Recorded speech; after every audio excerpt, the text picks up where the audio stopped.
이명박 전 대통령의 사위인 조현범 한국타이어 대표가 구속됐습니다. 협력업체로부터 뒷돈을 받고 계열사 자금을 횡령한 혐의를 받고 있는데요.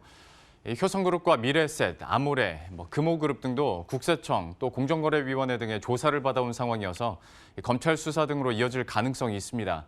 가뜩이나 경영 불확실성이 커진 상황에서 연말에 갑자기 불어닥친 사정 한파에 재계가 바짝 긴장하고 있는데요. 관련한 내용 권순우 기자와 함께 자세히 살펴보도록 하겠습니다. 먼저 어제 조현범 한국타이어 대표가 구속되지 않습니까? 사유가 뭐였습니까? 어제 오전에 조현범 한국타이어 대표가 영장실질심사를 받았거든요. 그리고 어저께 밤 10시에 구속이 확정이 됐습니다. 검찰에 따르면 조현범 대표는 하청업체로부터 한 5억 원 가량의 뒷돈을 챙겼고 2억 원 가량의 계열사 자금을 횡령한 혐의를 받고 있습니다. 한국테크놀로지 그룹의 주력 계열사인 한국타이어의 대표이사이면서 총수의 둘째 아들인 조현범 회장이 협력업체로부터 뒷돈을 받았다는 사실이 좀 다소 충격적입니다. 조영래 회장의 차남인 조현범 대표는 장남 조현식 부회장과 함께 지주사인 한국테크놀로지 그룹의 지분 한 19%씩을 각각 보유하고 있고 2001년 이명박 전 대통령의 셋째 딸 수현 씨와 결혼했습니다. 그럼 한국타이어그룹에 대해서 검찰이 또 새롭게 보고 있는 다른 혐의들도 지금 있습니까?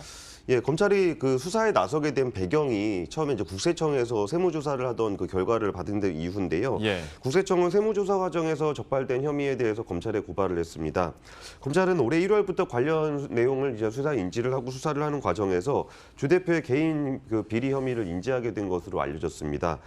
조 대표는 검찰 조사 과정에서 피해 금액을 모두 돌려줬다라고 해명을 했지만 검찰은 가불관계를 이용해서 상납을 받은 것은 죄질이 안 좋다라고 판단한 것으로 좀 알려졌습니다. 이번에 검찰이 기소한 혐의 중에는 국세청이 고발한 탈세 혐의 관련한 내용은 없습니다. 그래서 검찰은 이번에 영장을 청구한 배임수재 횡령 혐의 이외에도 탈세 등에 대한 수사를 좀 이어갈 전망입니다. 또 이 밖에도 한국테크놀로지 그룹의 일감 몰아주기 관련해서는 공정거래위원회가 들여다보고 있는 것으로 알려졌는데요. 일감 몰아주기 관련해서는 규제가 강화되면서 다른 기업들은 많이 일감 몰아주기 기업이 줄었는데 한국테크놀로지 그룹 같은 경우는 오히려 계열사 5개가 사익 편취 규제 대상으로 포함이 됐습니다. 그러면서 효성에 이어서 14개로 가장 사익 편취 규제 대상 기업이 많은 그룹이 됐습니다. 또 과도한 브랜드 사용료라든지 계열사 헐값 매각 의혹, 그리고 하와이 콘도 매입 등에 대한 불법 증여에 대한 의혹도 지속적으로 제기가 되고 있습니다.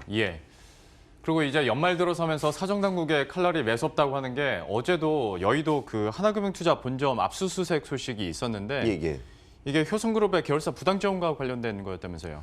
어제 서울중앙지검 공정거래조사부가 여의도에 있는 하나금융투자 본점을 압수수색했는데요.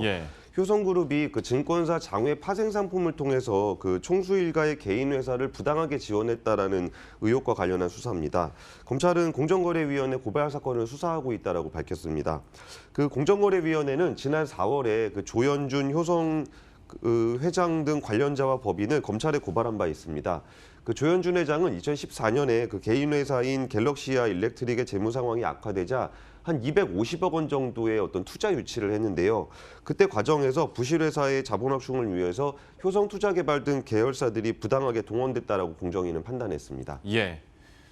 또 공정거래위원회에서도 미래에셋그룹 지금 조사하고 있지 않습니까? 참 많죠. 여기는 또 어떻게 돼가고 있습니까? 이번에는 일감 몰아주기 관련한 건인데요. 공정거래위원회는 미래에셋그룹의 총수인 박현주 회장의 개인 회사인 미래에셋 컨설팅에다가 계열사들이 좀 부당 지원한 것으로 보고 있습니다. 조사는 마무리가 된 상태고 심사 보고서를 미래에셋에 통보한 상황입니다. 여기에 대한 소명 절차가 마무리가 되면 전체 회의에 회부가 될 예정입니다. 보고서에서 박현주 회장과 미래에셋 법인에 대해서 검찰에 고발하는 내용이 공정거래위원회는 그 내용을 담고 있고요. 미래에셋 그룹이 이제 포시즌즈 호텔이나 블루마운틴 골프장 등을 가지고 있는데 여기에 임대 관리 수익을 미래에셋 컨설팅에게 의뢰를 해놓고 있습니다.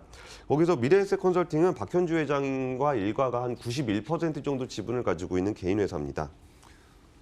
정말 많네요. 하나하나 하다 보니까 헷갈릴 정도인데 혹시 그러면 검찰의 수사 리스트에 올라있는 또 다른 회사들도 있습니까? 이번에 공정거래위원회가 연말 전체 회의를 앞두고서 여러 곳에다가 심사 보고서를 발송한 것으로 나오고 있는데 아모레퍼시픽하고 SPC 같은 경우도 일감 몰아주기 지대상으로 이름이 올라와 있습니다. 그래서 총수 일가의 지분율이 높은 계열사에다가 계열사가 계열사가 부당 지원을 하고 있다는 얘기인데요. 아모레퍼시픽 같은 경우는 자회사 에스트라 매출액의 한 80%가 좀 내부 거래를 통해서 이루어지고 있다고 지적이 되고 있고요. SPC 역시 그 총수 일가의 개인 회사의 그 내부 계열사들이 뭐 전체 매출의 80% 정도를 지원하고 있는 것으로 알려졌습니다. 이 밖에도 그 아시아나항공이 거래 상대방에게 이제 금호 고속에다가 투자를 하라고 요구를 하는 과정에서 그 박삼구 회장의 어떤 개인 회사에 대한 부당 지원 의혹에 대해서도 공정거래위원회가 조사를 하고 있는데요. 이 그 심사 보고서에는 박삼구 회장을 비롯해서 그 관련 법인들의 검찰 고발권까지 내용이 담겨 있습니다.